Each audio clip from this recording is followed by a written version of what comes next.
Hey, what's going on, everyone? We got a little bit of a different setup because my desk is completely covered with books. As I've been trying to wrangle up something here for Historathon Quarter One pile of possibilities here. So, for those who don't know, Historathon is a year-long reading initiative that's all about reading nonfiction history books. It was created by Reverend Reeds Vin over there 2 years ago, so this is the third iteration of it. There's a really active Discord. I'll leave a link to his video down below, as well as all the other really cool co-hosts I think you should check out as well. But quarter one is all about ancient history up to the year 500 or so. So this is definitely my wheelhouse and everything. So yeah, let's just go ahead and get started. So for an ancient history, I wanted to go with a social history. So we've got Everyday Life in Ancient Mesopotamia by Jean Botero. This is translated by Antonia Neville. And this is all about all the ancient Near Eastern Bronze Age societies in the kind of like Fertile Crescent area. This is all about kind of the daily life for like regular people, all the different kind of casts of people and all that kind of thing. It was recommended to me, I'm pretty sure, by a commenter like two or 3 years ago.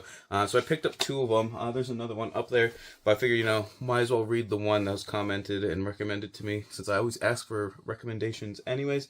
But I love the Hittites. Hittites are my favorite. They're probably not going to be included in this because they're not really Mesopotamia. That's Anatolia and Turkey and everything. But like I said, I feel like a lot of these ancient Near Eastern societies just get a little bit of short shrift here, like even with ancient history and that kind of thing. So just want to make sure I at least put one title in there for that. So now I have a bunch of Greek or Greek tangent history kind of books. I have an idea for like a Greek note-taking journal. I'm going to leave a link to that video.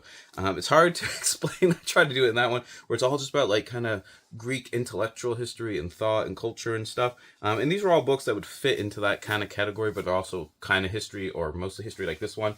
So I figure I might as well include them here. So we got Eratosthenes and the Ancient Quest to Measure the Globe. I guess Circumference is the actual title. What do you know? Anyways, by Nicholas Nicastro. So Eratosthenes was the head librarian of the Library of Alexandria up in its heyday. I want to say this was in the 1st century CE. But he was kind of a polymath and that kind of thing. Like he did geography, he did mathematics, he did astronomy and science, and obviously like literature, literary criticism, stuff like that. But yeah, he kind of calculated the circumference of the Earth to I think it was less than a 2% difference. So super highly accurate, considering 2,000 years ago. And I figure Greek science, Greek intellectual history, this should definitely go in there. And I think I've mentioned this book like 3 or 4 times. I just have never actually picked it up to read it. I haven't even started it, so we need to get going on that one. So next up is the one I'm currently reading. Here we got 4 Stages of Greek Thought, which is just kind of like a series of lectures that Professor John Finley gave in the 1960s. And it's kind of like an evolution of, I guess, the different kind of values that the ancient Greeks kind of like praised and thought highly of, kind of starting with kind of the Dark Ages, kind of with like the Homeric period down through the Classical Age. So it's kind of a lot of fun. Not like super history per se, but I feel like history tangent and that kind of thing. And just so you know, pile of possibilities is kind of a big thing on Historathon. There's 0 chance I'm actually getting to, like, I think I have 13 books here plus 4 or 5 I'm going to mention like in audiobook form. Definitely not going to get to all of them during the first quarter, but we instead of a TBR, we'd like to do a pile of possibilities, so it just sounds super like warm and welcoming, that kind of thing. But we got The Necessities of War, a study of Thucydides' pessimism by Peter Pouncey. So I added this one in because in the Discord people were talking about Thucydides and stuff, and I got this one plus 1, 2, 3, 4. 4 other, so 5 books on Thucydides, plus obviously like the landmark Thucydides itself, the primary source and everything like that. So it's like, everyone's talking about Thucydides, might as well read something on it. So I'm choosing this one because it might go in that journal I was talking about, if like the pessimism and kind of the cynicism of his like philosophy and his kind of nitty gritty like realism, and like that's kind of known for in his history of the Peloponnesian War. Maybe I'll include that in the journal and that kind of thing. But I do like the classy orange and black cover here, kind of like, on like the terracotta bases and everything like that. So, and then one more for kind of in that vein of thinking. We got Freedom in Greek Life and Thought, The History of an Ideal by Max Pollins. Not really sure what this is really going to be about per se, but all about the concept and idea of freedom. And I don't know if this is going to be like more on the individual level or kind of the polis city-state level, kind of like, city autonomy and that kind of stuff. But figure it's going to be at least history. There's got to be something in there that's like, history related per se. So we're including that as well. So next up, we do have one more Greek book, and I'm picking out a couple of these because they've been on my shelves for a long time, and I either don't remember where I got them from, or I've totally forgotten why I picked them up. And this is one of those. So, Courtesans and Fish Cakes, The Consuming Passions of Classical Athens by James Davidson. And I'm pretty sure I picked this up because it was in like the footnotes of a bunch of different books I was reading at the time, like 10 years ago or something. But I totally forgot. Like, it's just been sitting there forever and ever and ever. And yeah, I guess it's all about kind of the hedonistic side of like classical Athens. Greek society in general is actually fairly regarded as pretty, what do you call it? What's the word? Maybe not demure, probably isn't the right word, but generally fairly plain.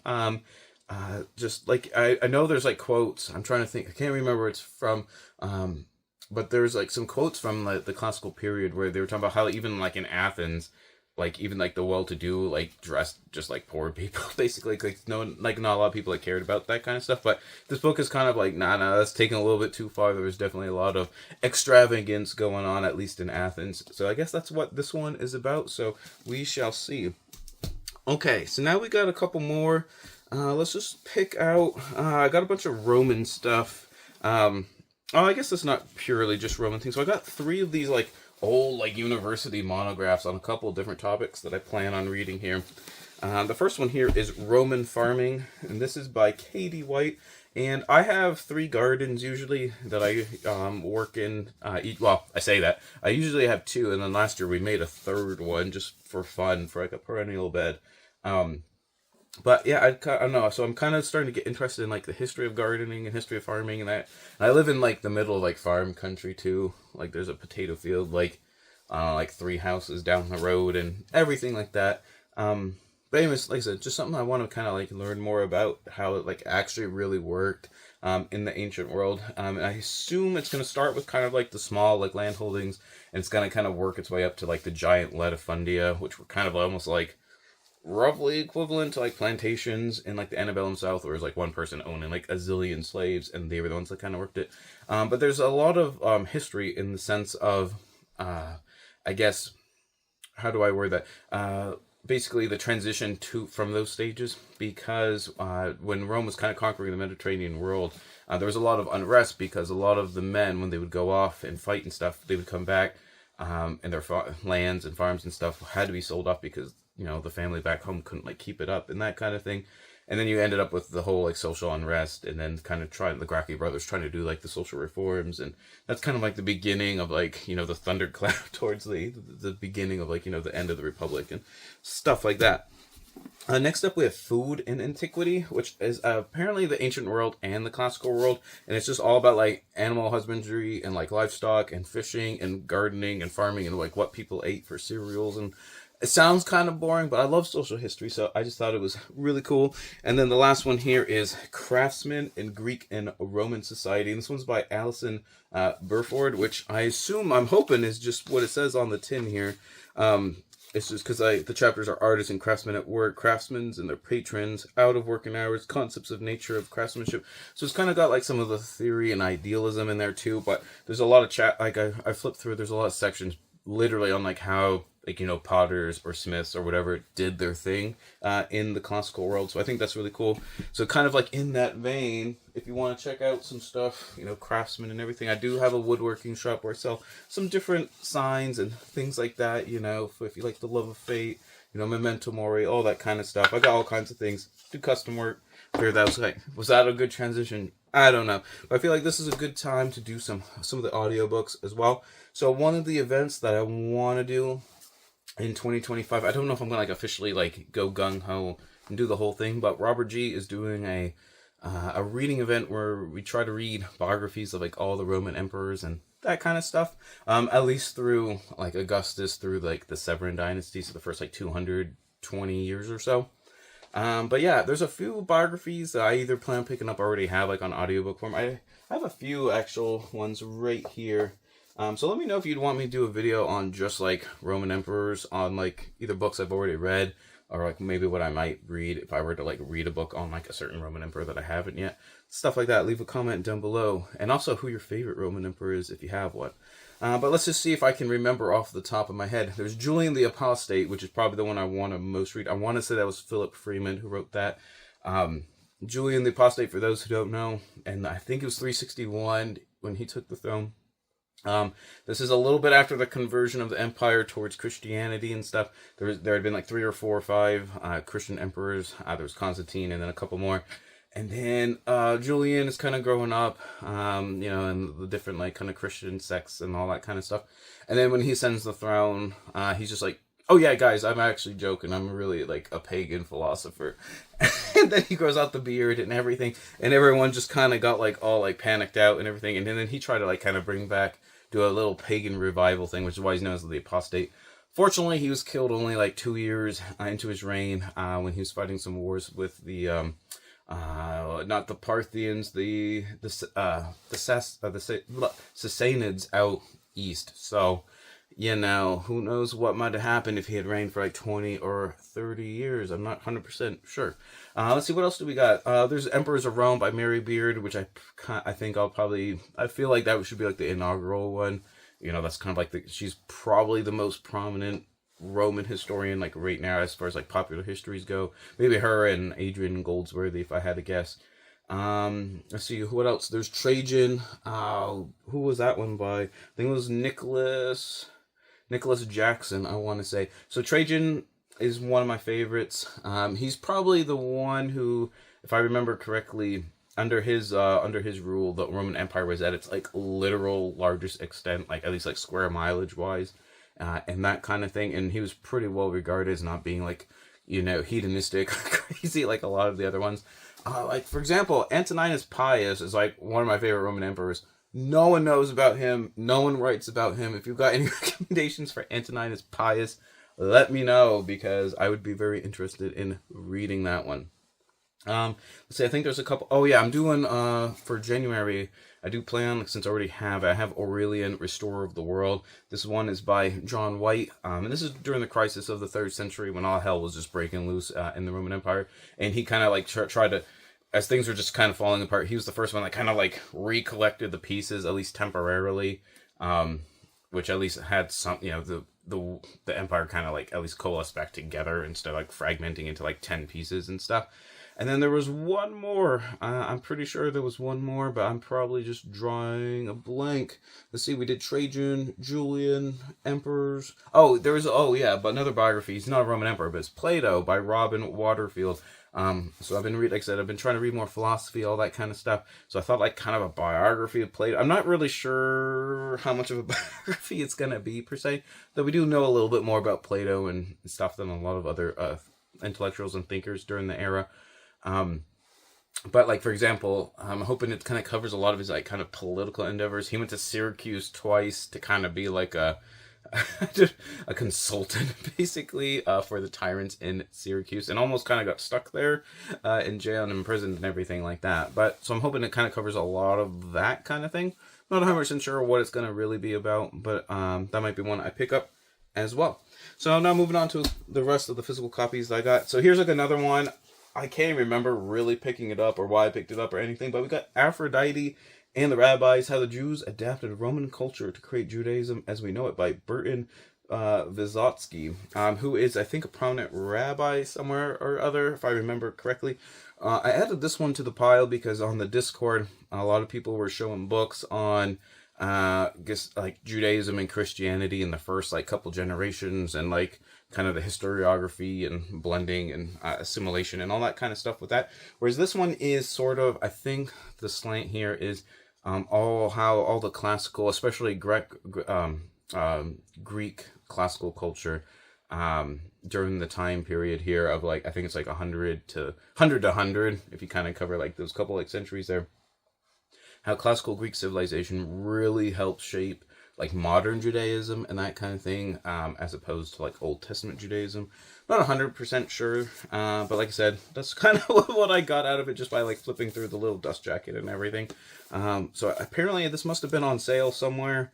because this is not one I probably would have like picked up like on my own. But like I said, I'm glad I have it now, and we'll see where that one goes. Next up is one I got for Christmas to add to my Punic Wars shelf. Yes, I have a.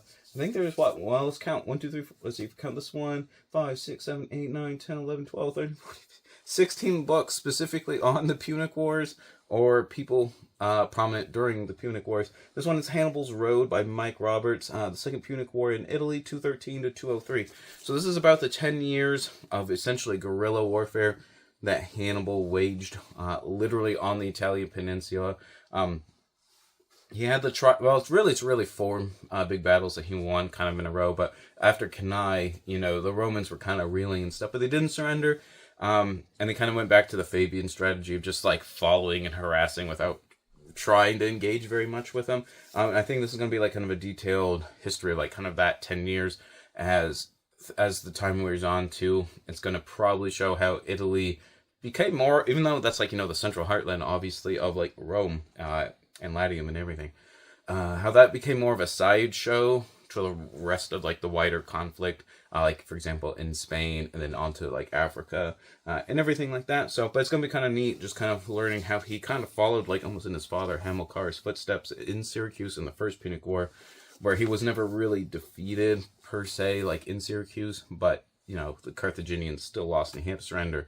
Granted, Hannibal did lose a couple of like minor battles in Italy and stuff, but considering he only got reinforced one time during those 10 years, I feel like that's a pretty good accomplishment. So next up, we have, this is probably like my best like thrift store find, and I've never actually read it. It's Barbarians Within the Gates of Rome, a study of the Roman military policy in the Barbarians 375 to 425 by Thomas Burns. I remember picking this up for 50 cents at a like a Catholic Charities or something like that, like randomly, like a long time ago. Just I've never read it, so I figured, this is like the time to try to read it. I do enjoy reading about the later Roman Empire. I know probably the Roman Republic, the era of, Caesar and Pompey and Augustus and Cicero and all that stuff is probably like the most popular time period. And then kind of like the Roman Empire and stuff. But I really do enjoy like the dominant period, which is kind of after the crisis of the 3rd century, the last 200 years or so, starting with like Diocletian and the Tetrarchy and everything. I don't know, I just find that just really interesting because it's totally different from like the rest of like Roman history and everything. But yeah, so I think this is, like I said, it's just going to be kind of a military history, which is not really my cup of tea per se, but I do enjoy learning about like all the different like, barbarian cultures and stuff during this time period. Obviously, the Goths are probably going to be a really prominent one, considering the first sack of Rome. Well, not the literal first sack, but the first sack of Rome, kind of at the the end of the empire, occurs during this period with Alaric and stuff. So we shall see how that one goes. And then lastly, here is a Roman biography. I forgot to mention when I was talking about all the Roman biographies. This is one that I picked up for myself in December, and it's Nero, Matricide, Music, and Murder in Imperial Rome by Anthony Everett and Roddy Ashworth. So I've read several books by Anthony Everett. So we got Hadrian right here, Cicero, and then I read his like The Rise of Athens, which I really enjoyed as well. And I figured, if I might read some biographies, might as well pick up Nero. I have read another book or two on Nero. Rome is Burning, which is kind of focusing on the Great Fire of Rome and kind of Nero's place in that, and kind of setting the record straight that he didn't like really do it on purpose. And I actually try to like help stop the fires and all that kind of stuff instead of playing his like fiddle on the roof and everything like that. But like I said, I do like Anthony Everett. It's definitely in the very pop history kind of vein, but sometimes it's just fun to relax and just read a nice popular history on ancient Rome. So there you have it. I think that's like 18 or 19 books that I might pick up during Q1 of 2025. So let me know if you're participating in Historathon, if you have a favorite Roman emperor, anything like that. I do have a video on some ancient Roman recommendations, and I think I have a Greek one as well. But if you have any kind of particular topics on ancient history that you think I might have some good book recommendations, leave a comment down below too. I'll see if I can cobble something together for that. But no matter what you're reading, whether it's ancient Greece, ancient Rome, anything like that, always remember, read victoriously.